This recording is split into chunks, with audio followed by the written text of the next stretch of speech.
السلام علیکم۔ میں امید کرتی ہوں آپ سب خیریت سے ہوں گے اور خوش و خرم ہوں گے۔ اللہ آپ کو خوش رکھے۔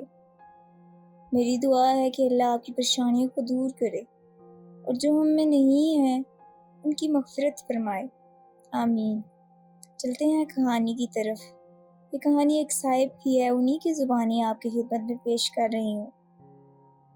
اس رات میں تھکا ہارا گھر آیا۔ گھر پہ میں اکیلا تھا، سب خالہ کی شادی پہ گئے ہوئے تھے۔ میں جلدی سے سونے کی تیاری کرنے لگا، صبح مجھے بھی جانا تھا۔ رات کا 1 بج رہا تھا، مجھے اچانک سے نیند سے جاگ آ گئی۔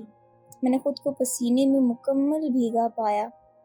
اس سے پہلے اس طرح کا پسینہ مجھے کبھی نہیں آیا تھا۔ میں پریشان ہونے لگا۔ اے سی دیکھا، وہ بھی آن تھا۔ پھر کمرے میں سونے کو دل نہیں مان رہا تھا۔ موسم اچھا تھا، میں پھر چھت پہ سونے چلا گیا۔ وہاں کچھ لمحوں بعد موسم اچھا ہونے کی وجہ سے میں سو گیا۔ نیند میں ہی مجھے احساس ہوا جیسے کوئی میری چارپائی کو دھکے دے رہا ہے۔ اچانک سے میری آنکھ بھی کھل گئی، پھر بھی وہ ہلکے ہلکے دھکے دے رہا ہے۔ میں ڈر گیا تھا، ڈر نے مجھے چاروں طرف سے گھیر رکھا تھا۔ میں بھی مکمل اس کی گرفت میں آ چکا تھا۔ میں نے سوچا ہمت کر کے دیکھوں چارپائی کے نیچے کون ہے۔ میں نے کلمہ اور کچھ قرآنی آیتیں پڑھ کر نیچے جھانکا تو کوئی نہیں تھا، صرف اندھیرا ہی تھا۔ پھر مجھے لگا شاید میرا وہم تھا۔ میں اپنا منہ اوپر کرنے ہی والا تھا کہ میری آنکھوں میں روشنی پڑی، جیسے کسی نے یکدم ٹارچ آن کر کے آف کر دی ہو۔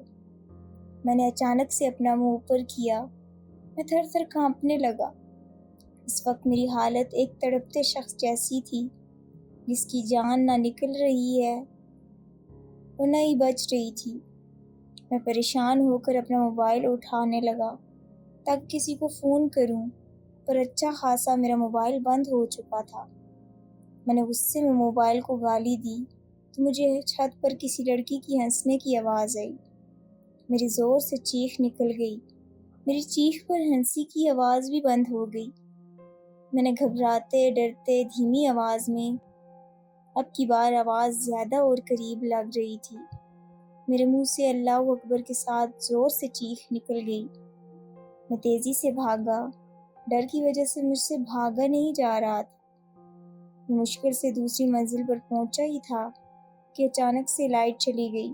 پورا گھر اندھیرے میں ڈوب چکا تھا۔ مجھے کچھ سمجھ نہیں آ رہا تھا کہ باہر کیسے نکلوں۔ میری ٹانگوں میں عجیب سا درد ہونے لگا تھا۔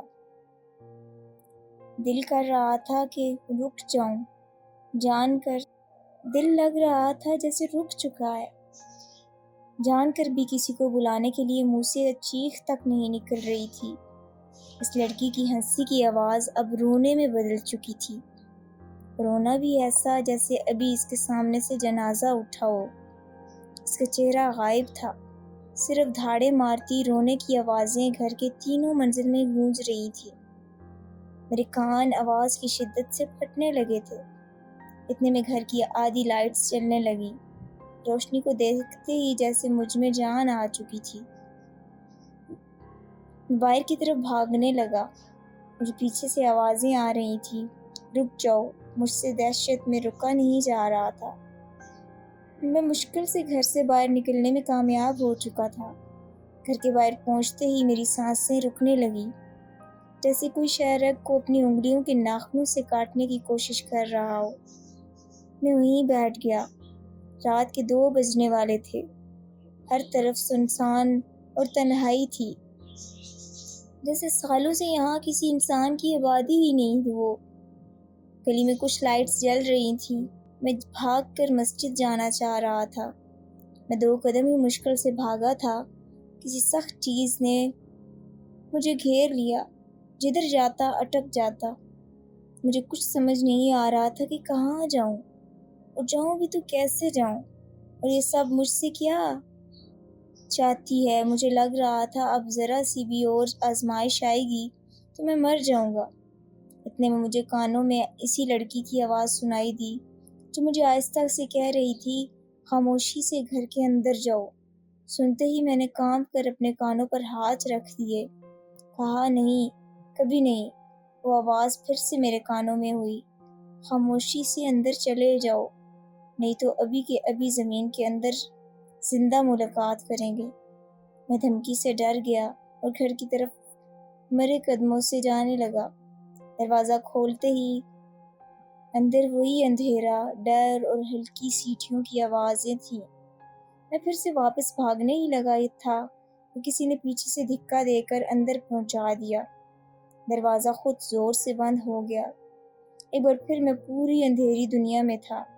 اتنے میں ایک سفید پوش لاش اوپر سے نیچے اترنے لگی۔ ایسا پہلی بار تھا کہ میں اپنی آنکھوں سے ایک کچلی ہوئی لاش کو دیکھ رہا تھا۔ جسم انسانوں کا تھا اور چہرہ حیوانوں کا۔ میں پھر سے اندھیری دنیا میں تھا۔ اتنے میں ایک لاش اوپر سے نیچے اندر آ رہی تھی۔ مجھے لگ رہا تھا جیسے کوئی میری سانسیں روک رہا ہے۔ کچھ لمحوں بعد وہ لاش بھی نیچے آنے لگی، جن میں 2 لڑکیاں اور ایک کم عمر لڑکے کی لاش تھی۔ چہرہ کالا اور جلا ہوا تھا، آنکھوں میں سے خون نکل رہا تھا۔ میں ان کی حالت دیکھ کر تڑپ رہا تھا۔ ایک نے اپنی خوفناک دھندلی آواز میں کہا، تم گھبراؤ نہیں، تم اتنی آسانی سے ڈر اور خوف میں نہیں مرو گے۔ جس طرح ہم یہاں تڑپ رہے ہیں، تم بھی ہمارے ساتھ تڑپو گے۔ ان کے لہجے میں غم، غصہ تھا۔ میں نے ہمت کر کے پوچھا، آخر کون ہے آپ؟ میں نے کیا بگاڑا ہے آپ کا؟ کیا مجھ سے کوئی خطا ہوئی ہے؟ میرے سوال سن کر پھر سے وہ تینوں لاشیں رونے لگیں۔ ڈر کے مارے میں بھی رو رہا تھا۔ کچھ لمحوں بعد بولے، تم ہمارے مجرم ہو، ہم نے تمہاری وجہ سے خودکشی کی ہے۔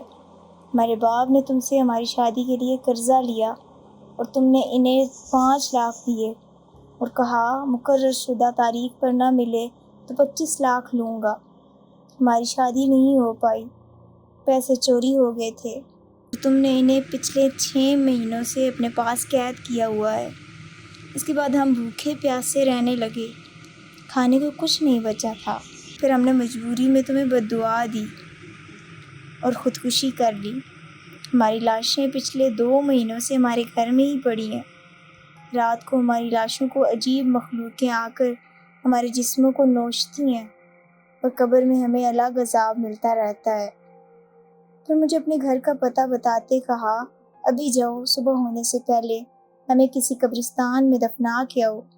اگر صبح سے پہلے یہ کام نہیں کیا تو کل تمہارے گھر سے کسی کی لاش اٹھے گی اور ہمارے باپ کو آزاد کرو اپنی قید سے۔ میں زندہ لاش کی طرح ان کی باتیں سنتا جا رہا تھا۔ بات ختم ہوتے ہی وہ خود اوپر جانے لگی اور جاتے جاتے رو بھی رہی تھی۔ اب مجھے ان کی 2 ماہ پرانی لاشیں دفنانی تھیں۔ میں شہر میں مشہور ظالم سود خور تھا۔ کوئی مقررہ تاریخ پر قرضہ واپس نہ دیتا تو اسے بہت تنگ کرتا، اتنا کہ اس کی نیندیں حرام ہو جاتی۔ سود بھی منہ مانگا لیتا تھا، نہ ملنے پر قید کروا دیتا۔ جس شخص کو میں نے 6 ماہ سے قید کیا ہوا تھا، یہ لاشیں انہی کی اولادیں تھیں جن کے باپ کو میں نے قید کیا ہوا تھا اور یہ بھوک کی وجہ سے خودکشی کر چکی تھی۔ اب مجھے ان کی 2 ماہ پرانی لاشیں دفنانی تھی، جو مجھے ایک قرب لگ رہا تھا، جیسے مجھ پر عذاب آنے والا تھا۔ میں نے دیوار سے چھلانگ ماری۔ اندر داخل ہوتے ہی مجھے گھبراہٹ ہونے لگی۔ پورا گھر عجیب بدبو میں تھا۔ میں نے اپنی شرٹ کا ٹکڑا چیر کر اپنی ناک پر رکھا، جیسے بدبو کم آنے لگے، پر بدبو بڑھتی ہی جا رہی تھی۔ میں ڈر ڈر کر اندر پہنچا۔ اندھیرا اور وہی سیٹیوں کی آوازیں جو میں اپنے گھر پر سن آیا تھا۔ میں ایک کمرے میں داخل ہوا جہاں وہ تینوں لاشیں زمین پر پڑی تھیں۔ میں سانسیں روک کر قریب گیا۔ تینوں لاشوں کے جسم میں سے گوشت غائب تھا۔ کچھ بچھو ان کے جسم کو اب بھی نوچ رہے تھے۔ میں نے جلدی سے کپڑا بچھایا اور ایک لاش کو اس پر رکھنے کے لیے اٹھایا ہی تھا کہ کمرے میں رونے کی آوازیں آنے لگ گئیں۔ اس بار رونے کی آوازیں خوفناک تھیں، جیسے 100 لوگ مل کر دھاڑے مار کر رو رہے ہوں۔ ان آوازوں سے میرے حوصلے خطا ہو رہے تھے، لیکن مجھے بخشش